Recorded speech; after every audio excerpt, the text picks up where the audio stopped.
What's up, guys? This is Sim with Vengeance, and I'm back here with another MLB 16 The Show, Baltimore Orioles franchise. And today, the Orioles, who are 36 and 30, are taking on the 36 and 28, actually 36 and 28 Boston Red Sox. And if you guys are enjoying today's, the series overall, hit that like button. If you're new to the channel at all, hit that subscribe button.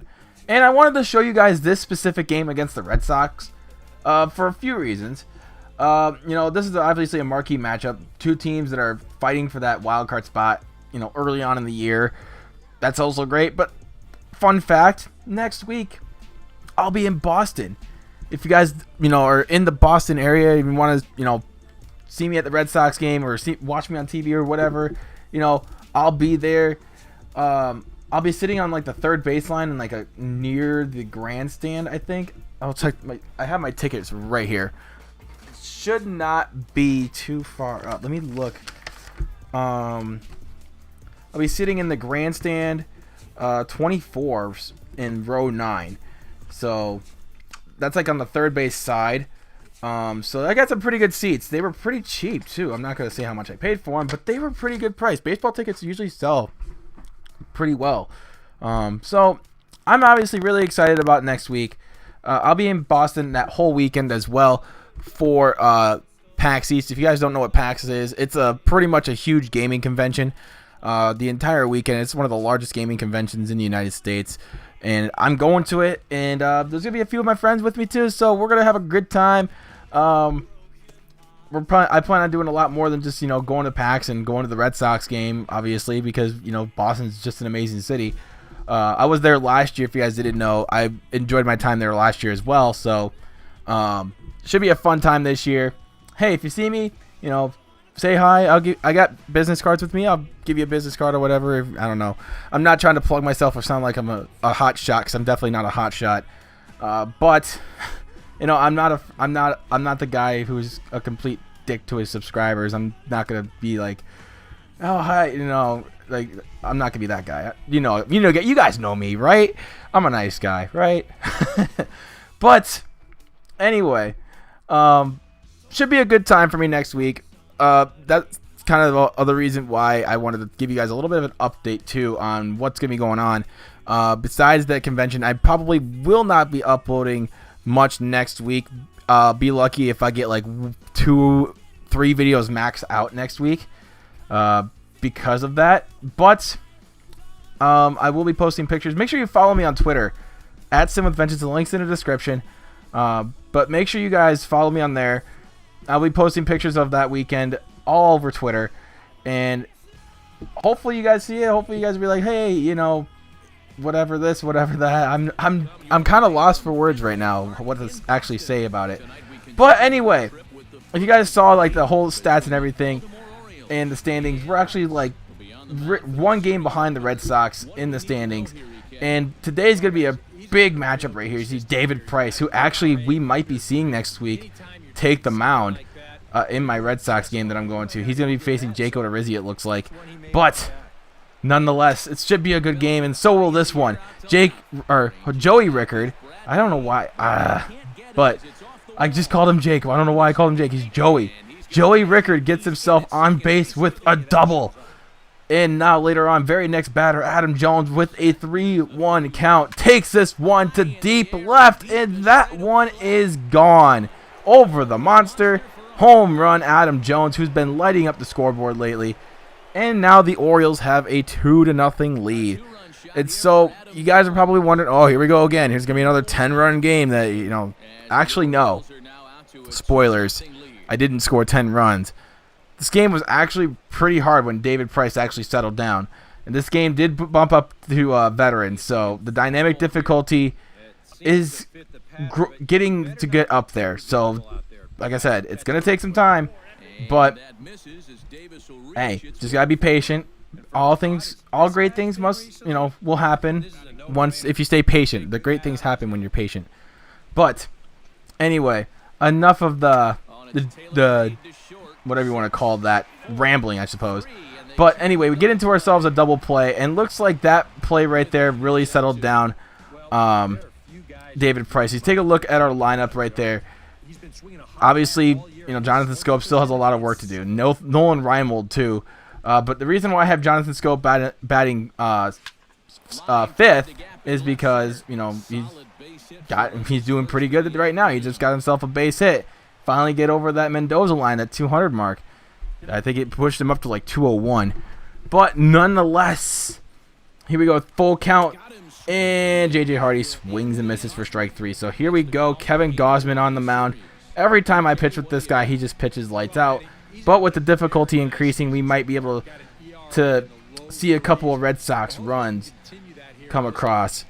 But then again, that all could very well, not happen as if Gausman pitches well. Take a look at the Red Sox starting lineup.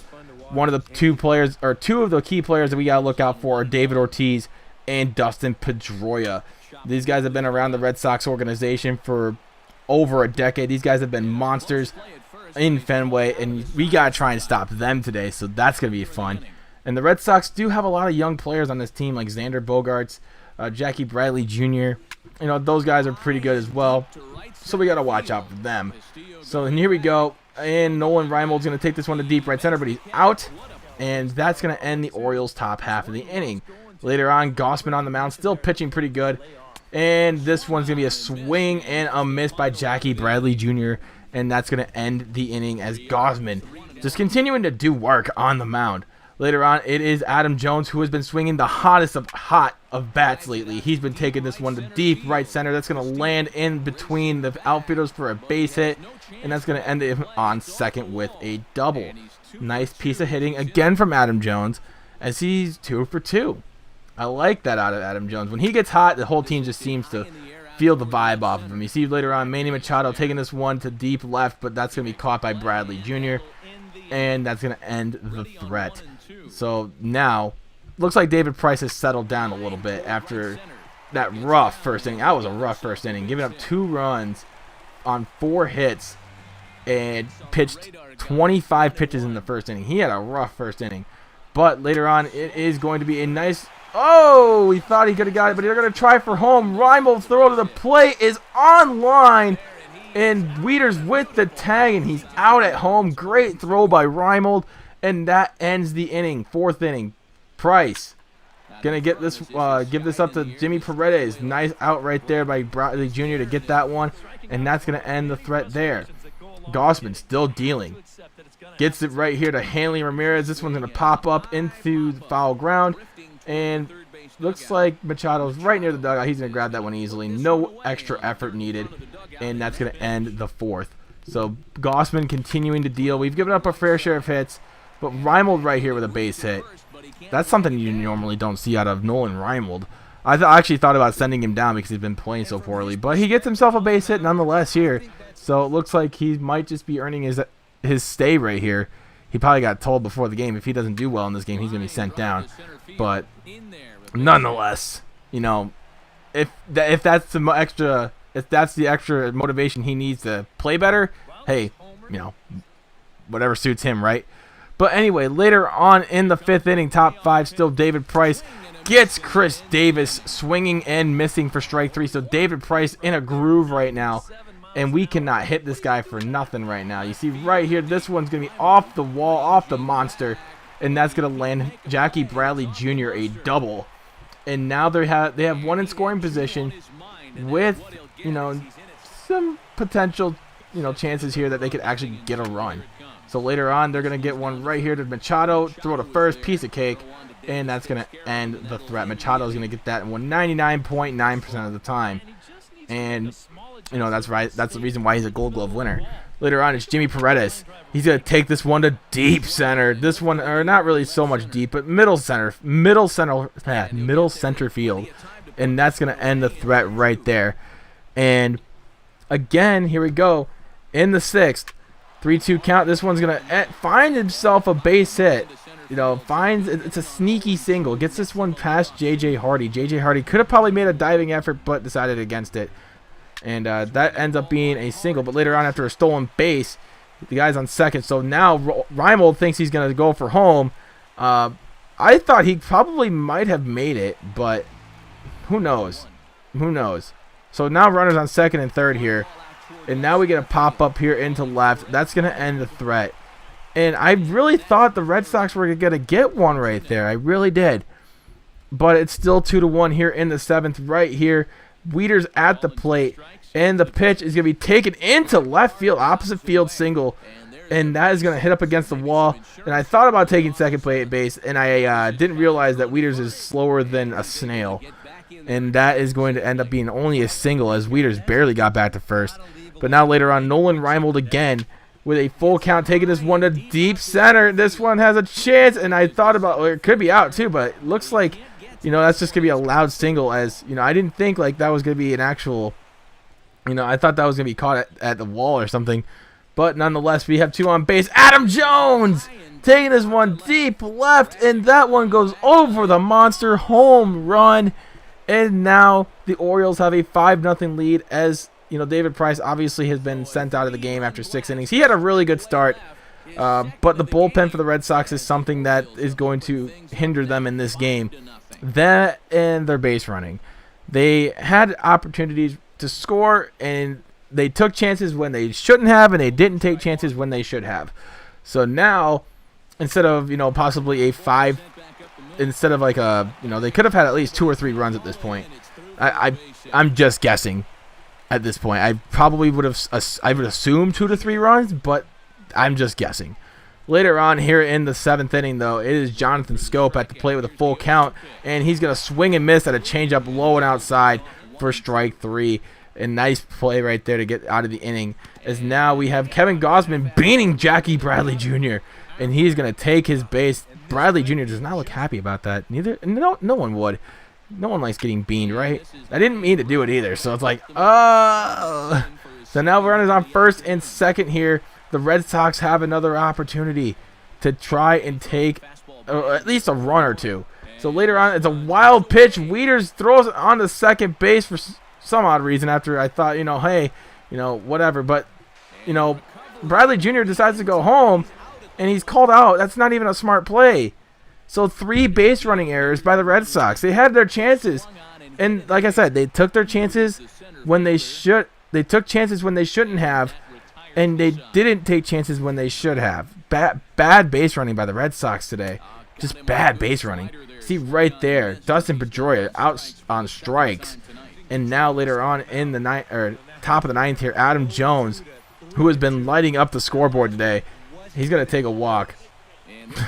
After going 4 for 4, I mean, who wouldn't walk a guy like Adam Jones? Just saying, you don't want to give up another hit to this guy. Just to give up a free base. But later on, it ends up being a mistake as Chris Davis goes yard. Crush Davis hits that one 413 feet. And the Orioles have a 7-0 lead. Like I said, bad base running by the Red Sox ends up costing him later on in the game. Obviously, it doesn't really hurt him in this situation per se. But let's just say they did get those few runs, What if they didn't make those mistakes? What if they took their chances when they should have, and, didn't take their chances when they shouldn't have? It could be a completely different ball game. Who knows? But we'll never know, because, it is how it is. So later on, Machado taking that one deep center, but right there for the out. And later on, Jonathan Schoop going to finish off the game on a ground ball right to him. And the Orioles win this one 7-0. Bad base running can cost you the game. You got to be smart on the base pads, man. As soon as you get on base, you got to be smart out there. And the Red Sox definitely were not smart out there. But we got all of our runs on the big fly today. So, Crush Davis hit 1. Adam Jones hit 2. Adam Jones had 5 RBIs. He ends up being your player of the game. Obviously, if you hit 2 home runs with 5 RBIs, go 4 for 4 in a walk. You get on base every time you step up to the plate. You're doing something right. But anyway, if you guys did enjoy today's video, make sure you guys drop that like. And if you're new to this channel at all, hit that subscribe button down below. And I can't wait. I can't wait to step into this field next week to watch the Red Sox play the Tampa Bay Rays. I'm not a fan of really either team, but to see Fenway, the historic Fenway Park, is going to be such an amazing trip. But thank you guys so much for watching, and this is probably where I'll be sitting next week too. Just a little fun fact, this might be where I'm sitting. So until then, my name is Sim with Vengeance, and I'm out. Peace. left 6 men on base. For the Red Sox, no runs, 6 hits, no errors. They left 6 men on base. The winning pitcher is Kevin Gossman.